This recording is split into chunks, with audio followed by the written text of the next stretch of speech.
Say, take 6. Take 6. I am Max. I am 8 years old. I was born deaf.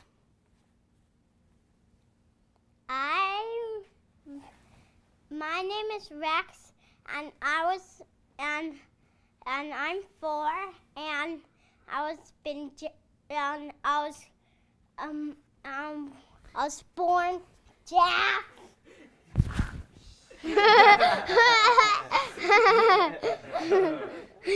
One more time. That was funny. One more time. Let's put that one into recording.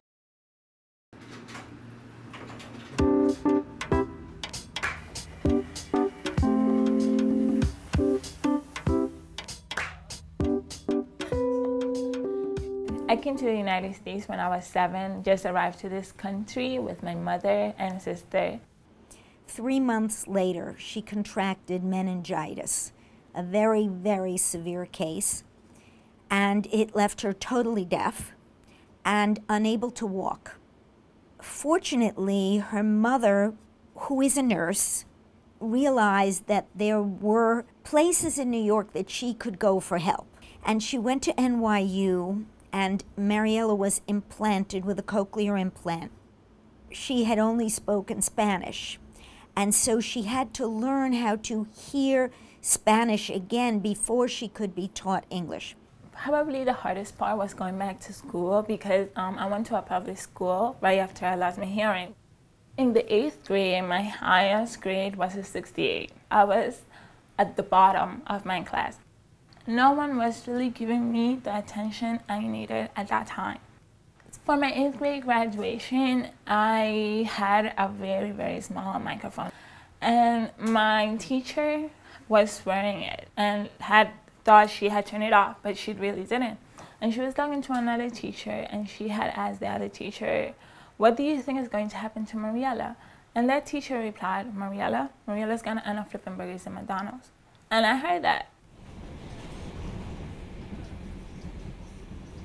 I went to high school, and the first day of classes, I said to myself, if I ever have anything to do with McDonald's, I'm gonna own McDonald's.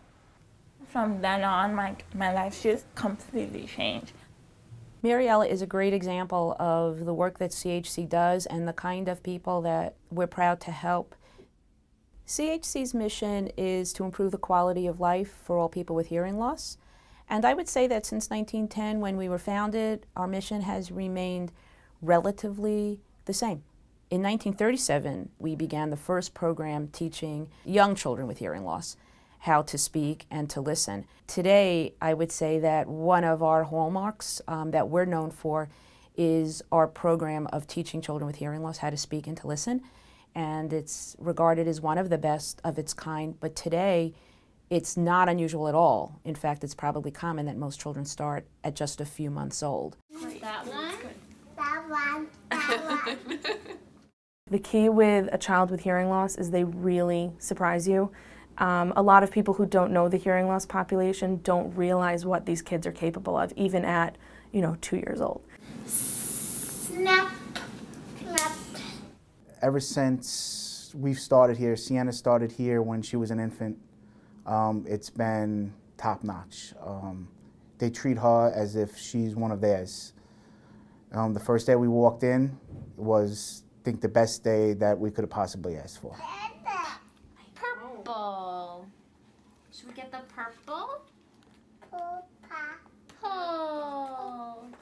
The Center for Hearing and Communication has been by far one of my greatest support groups in the past 14 years. Because I can honestly tell you, I would not be talking to you today if I hadn't received speech therapy, if I hadn't received lip reading, if I hadn't had all those years and years of classes. Mariela's been my client since '03, and we're striving almost for perfection, actually.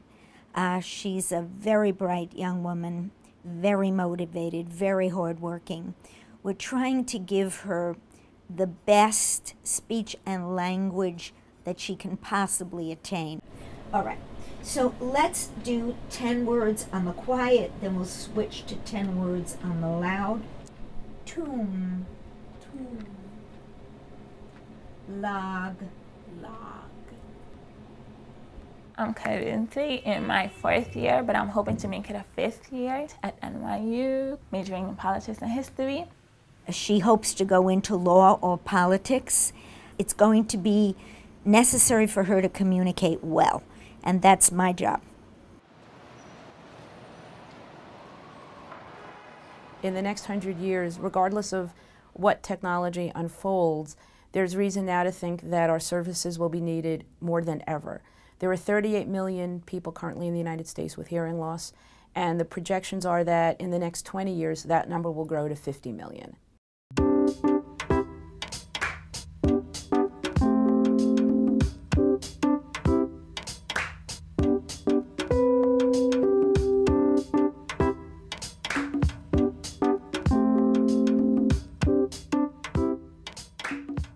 In 2009, a milestone was our launch of the Listening Studio, which is an audio-video simulation of some difficult listening environments. Its goal is to help our clients get the most out of their hearing aids as soon as possible.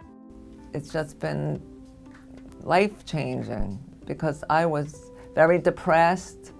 I was disconnected, even from my family. I feel like I've been reborn. And I don't think this would have happened if I hadn't come in contact with CHC.